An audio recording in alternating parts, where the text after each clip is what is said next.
So the floor is yours. There are two colleagues of us who are here to hand you over the microphones. So please just raise your hand in case you have questions.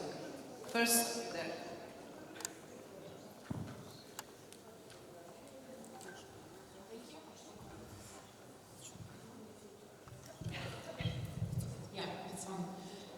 Hello, thank you for inviting us for this info day. I kindly thank all the presenters for excellent presentations. My question is just to clarify, because I'm a newcomer to this program, so maybe the question would be most relevant for Božena. I just want to clarify that the scheme of the financing is as the partner is pre-financing the activities. So the budget is not paid in advance, only 20%, as I understood, if the project is taken into consideration for financing. So the partner is pre-financing the project activities, and then maybe per interim reports or something, they are being reimbursed for the costs. Just wanted to know if I understood it correctly. Thank you. Yes, you actually clearly understood this aspect, but maybe for the wider audience, just to reminder what actually model of reimbursement of funds means. That means that all activities that will be going on starting from the project signature date will be implemented and financed by your own resources. Then you will have 6 months reporting periods that are done again through our electronic monitoring system, GEMS. And after the verification of the reports, your funds are reimbursed by managing authority to the lead partner, then to the project partners. So this is the general reimbursement model schemes for grant schemes. When it comes to the IPA countries,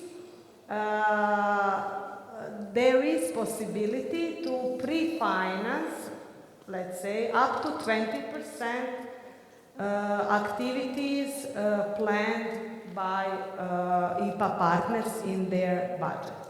So advance payment is only option available for IPA partners and up to 20%.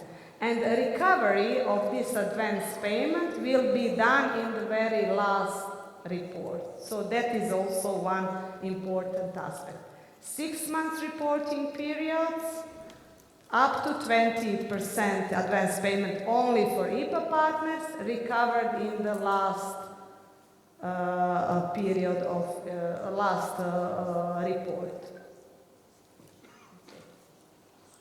Any other question? Hello, thank you very much. Ivan Yuri from West Herzegovina Canton, Office for European Integration. Can you just explain me a bit how the private companies can participate?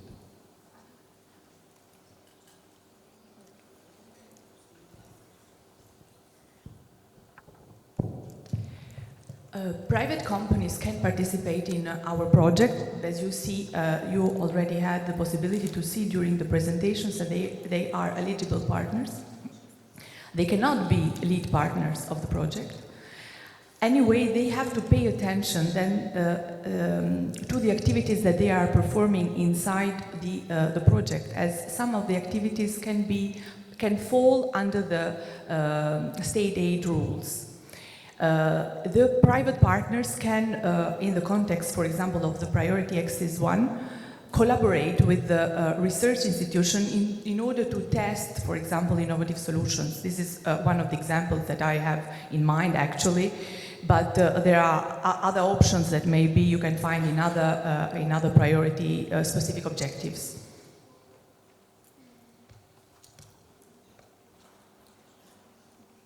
May I compliment? I'm here. Božena, Julia, Adela. Yes, please, Barbara. Yes, if I may complement what correctly Adela said, I mean, for private bodies, you should also consider that they should not be involved in the partnership to do an undercover their job as consultant, for example, but they must be true partners. This is an important element that you should consider, and the partners cannot be service provider of the other partners. So this is something that is not not accepted. It is forbidden.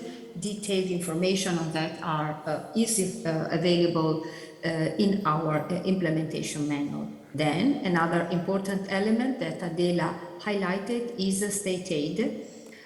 Meaning that we should all what private institutions, private bodies produced must be publicly available in order to avoid state aid, because the grant given by the program should not give an indirect aid to some participating private bodies compared to those which are not participating to granted EU projects. So also all these elements then will be counter-checked along with the assessment of the project proposals. But definitely, because we also received some questions via email, private bodies cannot be lead partners. Thank you. I disappear again. Thank you, Barbara. Okay, next question. Thank you, first of all, for very informative presentations. I want to ask, when considering these associated partners, are they seen or counted as, let's call it, real or original partners? For example, if we have already 11 partners and, I don't know, number of 10 additional, they are not counted as 20-something partners, they are just separately seen. Yes. Okay. Yes, Thank it is you. like you perfectly understood.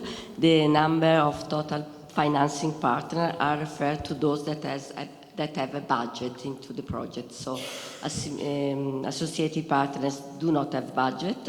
Their expenditure for traveling, for participating to activities of the project are covered by a specific financing partner that it is decided within the partnership.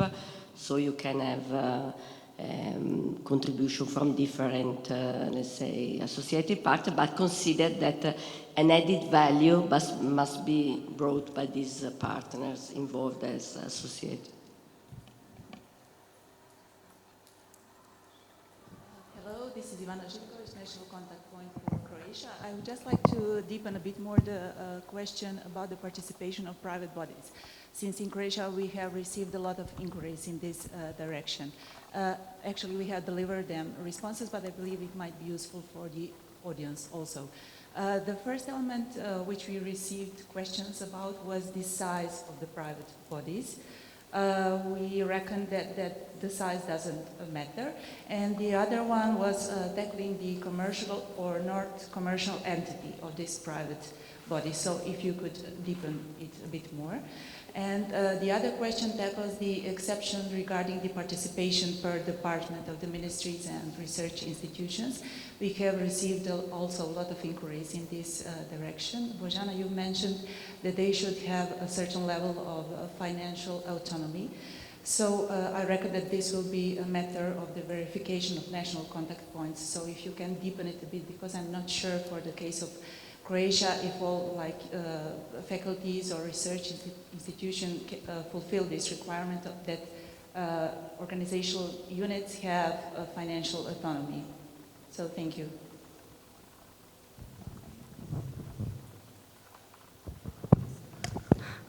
I can say that since this topic is the subject of eligibility check, so it is the complex matter, and I would not, let's say, go into details, but generally speaking, all the requirements regarding to the partnership also the private one. We did not set the size, but small and medium enterprises are usually private partners who participate, but also established by private law are non-governmental associations, foundations. So we have distinguishes profit making and non-profit making. So it is very complex matter. That of course applies also per department, meaning that with this rule we did not establish any, let's say, limits, financial number of employees and other limitations, but generally based on the role proposed in the project, the team will be assessing eligibility, and if needed, national contact points should be included to verify or confirm if something that we assess correctly understood. That's the main idea among this. I would not go into more details than this at this point. As I said, it is subject of eligibility check.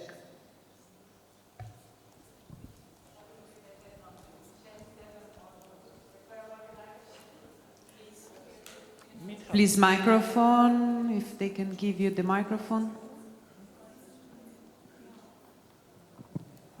Hello, nice to be here today. Mithat Dremic, Director for European Integration. We'll see later on at the stage. But I have one question. Since we are